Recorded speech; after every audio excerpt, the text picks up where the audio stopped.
Salut chers élèves, encore une fois. Alors on va maintenant faire quelques exercices pour mieux comprendre le cours de le poids et la masse, c'est clair.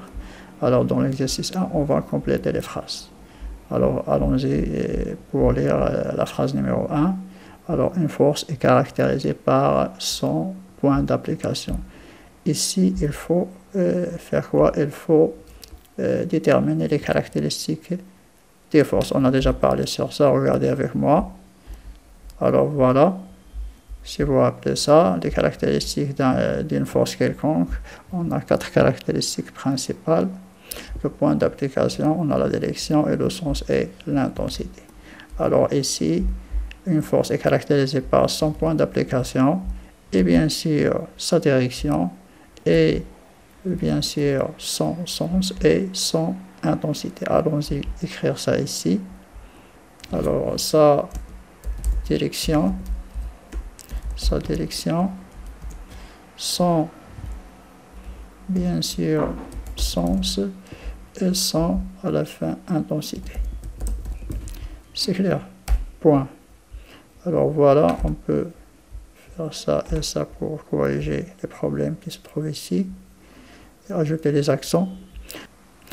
Alors ici, pour la deuxième phrase, pour une force 2, ici on va essayer de choisir le type de la force. On a déjà parlé sur ça, on a deux types principaux, soit le type de la force de contact ou bien à distance, force à distance. Bien sûr, on peut choisir facilement le contact. Pourquoi? Parce que ici on a le point d'application, c'est le point de contact. Entre quoi et quoi? Entre l'acteur et bien sûr avec le receveur. Allez.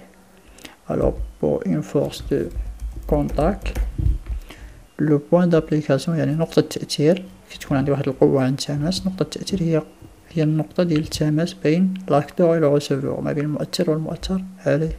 L'acteur et le receveur. On a déjà vu ça dans le cours des actions mécaniques, c'est clair. Alors ici pour la troisième phrase, l'intensité du pesanteur, bien sûr le pesanteur c'est G. Alors G, on a déjà parlé sur ça dans le cours du poids et la masse. On a dit que G change avec quoi? Avec l'altitude ou bien avec l'endroit. الجاذبية تتغير حسب الارتفاع أو حسب المكان الذي تتواجد فيه. Alors l'intensité du pesanteur, on va essayer d'écrire quoi ici? On va essayer change ou bien on peut écrire varie. Varie ou bien change, c'est les mêmes, c'est clair.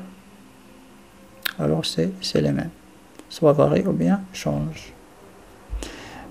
Pour la quatrième phrase, lorsqu'un solide est en équilibre c'est-à-dire توازن. عندما يكون لدينا جسم في توازن يخضع les قوتين soumis à deux forces bien sûr.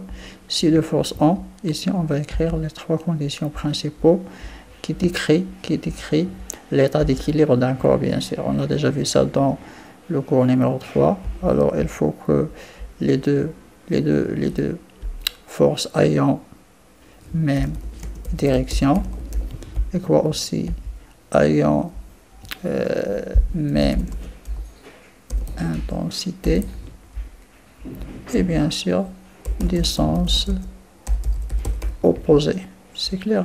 C'est-à-dire les forces ayant des sens opposés. Alors opposés, allons-y pour faire quelques modifications sur les réponses. C'est bien l'intensité comme ça, même comme ça, ainsi de suite. Voilà l'exercice numéro 1. Il faut bien utiliser ça et bien sûr réviser vos cours pour mieux comprendre ça et pour mieux répondre à ces questions. Merci beaucoup. Allons-y vers l'exercice numéro 2. Alors ici on va cocher la bonne réponse. Alors c'est très simple, on va lire la phrase et après cocher la bonne réponse. Bien sûr l'intensité du poids se mesure avec quoi? Bien sûr le poids on le mesure avec quoi? Avec le dynamomètre, c'est très clair. Bien sûr, la balance, on utilise où? On utilise lorsqu'on veut calculer la masse. Lorsqu'on veut calculer la masse, on utilise la balance. Mais le poids, l'intensité du poids, on utilise le dynamomètre. L'unité internationale de l'intensité de force, bien sûr, c'est le newton. C'est le newton. Le kilogramme, bien sûr, le kilogramme, c'est l'unité pour calculer quoi? Pour calculer la masse. C'est très clair.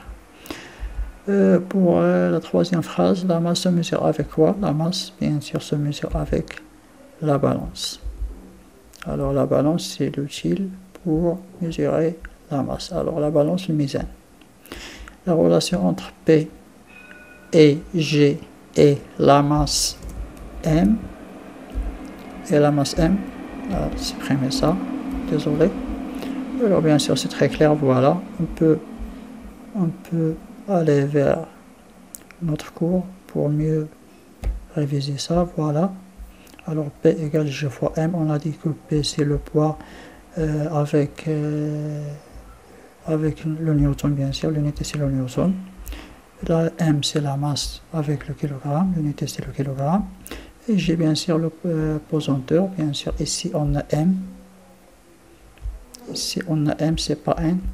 G égale P sur M, c'est pas N. Désolé pour la faute. Alors voilà le choix correct. Pour la cinquième phrase, l'unité de l'intensité de pesanteur est bien sûr, c'est quoi? C'est le newton sur le kilogramme. Le voilà, se trouve ici. Le newton sur le kilogramme. Pourquoi? Parce que G égale P sur M. P avec le newton et M avec le kilogramme. Alors P sur M, c'est-à-dire le newton sur le kilogramme. C'est clair? Alors merci, à la prochaine vidéo, Inch'Allah.